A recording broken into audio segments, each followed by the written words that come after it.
প্রধান উপদেষ্টা বলেন, আমরা ৩ ধাপে বেতন বৃদ্ধি করার বিষয় নিয়ে আলোচনা করেছি। বিস্তারিত ভিডিওতে।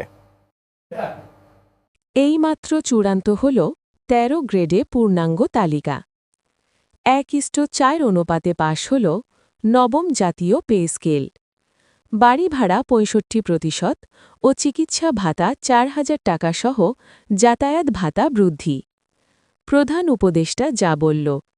ভিডিওটি শুরু করার পূর্বে চ্যানেলটি সাবস্ক্রাইব করুন।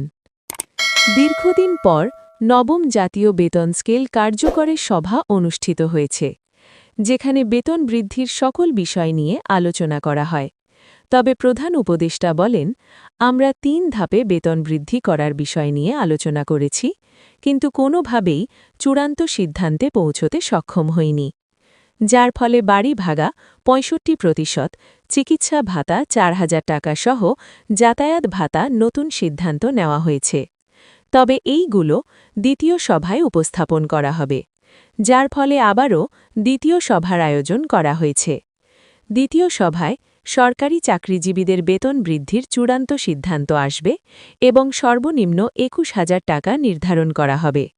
যেহেতু গ্রেড সংখ্যা ১৩টি নির্ধারণ করা হয়েছে, তাই অবশ্যই সর্বোচ্চ ১৩ গ্রেডে বেতন সর্বনিম্ন ২১,০০০ টাকা মঞ্জুর ঘোষণা করেছে পে কমিশন। ইতিমধ্যেই পে কমিশনকে নির্দেশ দেওয়া হয়েছে আগামী দ্বিতীয় সভায় তাদের রিপোর্ট জমা দেওয়ার জন্য। এরই মধ্যে অর্থ মন্ত্রণালয়ের সঙ্গে আরও একবার বৈঠক হয়েছে। গত মিটিংয়ে সন্ধ্যার দিকে অভ্যন্তরীণভাবে পে কমিশন, অর্থ উপদেষ্টা ও প্রধান উপদেষ্টার মধ্যস্থতায় একটি বৈঠক হয়।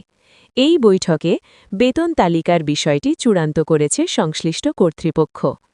পে কমিশনের ২৫ সদস্য জানায়, যারা সর্বোচ্চ গ্রেডের কর্মচারী আছেন তাদের দিক বিবেচনা করে আমরা নতুন এই তালিকা প্রস্তুত করছি। যেহেতু আজ বৈঠক হয়েছে, তাই বৈঠকে এই বিষয়গুলো নিয়ে আলোচনা হওয়ায় আমরা নতুনভাবে কমিশনের খসড়া উপস্থাপন করিনি। খসড়ায় বেশ কিছু সংশোধন আনা প্রয়োজন। এই সংশোধনগুলো আনার পরেই আগামী সভায় রিপোর্ট উপস্থাপন করা হবে। আমরা একান্তভাবে চাই গ্রেড সংখ্যা পরিবর্তন করে দ্রুত একটি বেতন কাঠামো তৈরি করা হোক, কেননা আগের বেতন কাঠামো পুরোপুরি অকার্যকর হয়ে পড়েছে বলে শতভাগ নিশ্চয়তা দিয়েছে পে কমিশন। প্লিজ আপনারা চ্যানেলটি সাবস্ক্রাইব করুন। নাম অপ্রকাশিত রাখার শর্তে পে কমিশনের একজন ঊর্ধ্বতন কর্মকর্তা বলেন, আমরা দীর্ঘদিন থেকে বেতন বৃদ্ধির বিষয়টি নিয়ে কঠিনভাবে কাজ করে যাচ্ছি। বিভিন্ন সময় খুবই জটিল পরিস্থিতিতে পড়তে হয়েছে।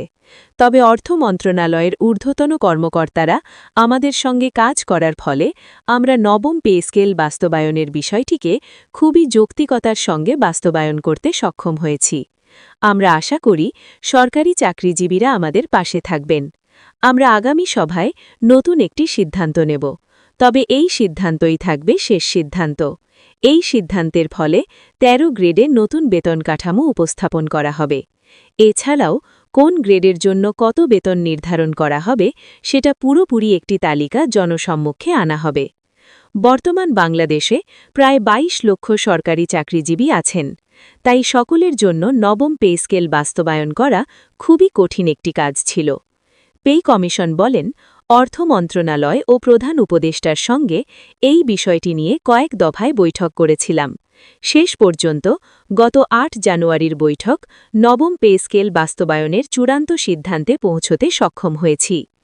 একই সঙ্গে অর্থ উপদেষ্টা বলেন, সর্বনিম্ন ২১,০০০ টাকা বেতন এটা কোনোভাবেই কম মনে হচ্ছে না।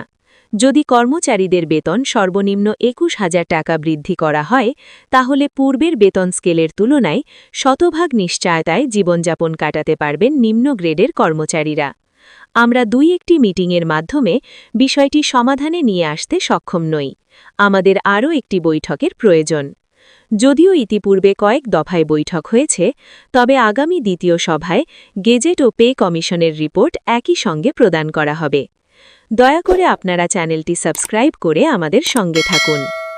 সাংবাদিকরা যখন প্রশ্ন করেন আগামী দ্বিতীয় সভা কবে অনুষ্ঠিত হবে, তখন প্রধান উপদেষ্টা বলেন, আমার ইতিমধ্যে এই বিষয়ে আলোচনার মাধ্যমে একটি তারিখ নির্ধারণ করেছি। আগামী রবিবার দ্বিতীয় সভার আয়োজন করা হয়েছে। এই সভায় সরকারি চাকরিজীবীদের বেতন বৃদ্ধির চূড়ান্ত সিদ্ধান্ত আসবে এবং চূড়ান্তভাবে একটি তালিকা প্রকাশ করা হবে। যেহেতু সামনে নির্বাচন, তাই নির্বাচনের আগেই সকল কার্যক্রম শেষ করা প্রয়োজন, যাতে কোনো ধরনের সহিংসতা বা আন্দোলন না ঘটে।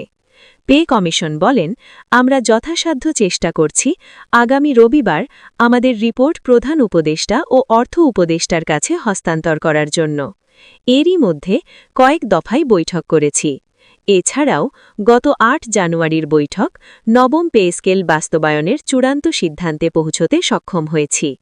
আগামী রবিবার গেজেট প্রকাশ করা হলে সরকারি চাকরিজীবীরা এই জানুয়ারি মাস থেকেই বেতন বৃদ্ধির সুফল ভোগ করবেন। কেননা বর্তমান কর্মচারীরা অত্যন্ত কম বেতনের চাকরি করে থাকেন। তাই তাদের যদি এইভাবেই বেতন চলতে থাকে, তাহলে কর্মচারীরা সমাজের কাছে খুবই নিম্নমানের হয়ে থাকবেন, যা কোনোভাবেই কাম্য নয়। তাই আগামী রবিবার এই গেজেট প্রকাশের মাধ্যমে সরকারি চাকরিজীবীদের ভাগ্য নির্ধারণ হতে যাচ্ছে। যারা এখনও চ্যানেলটি সাবস্ক্রাইব করেননি, তারা অবশ্যই সাবস্ক্রাইব করুন।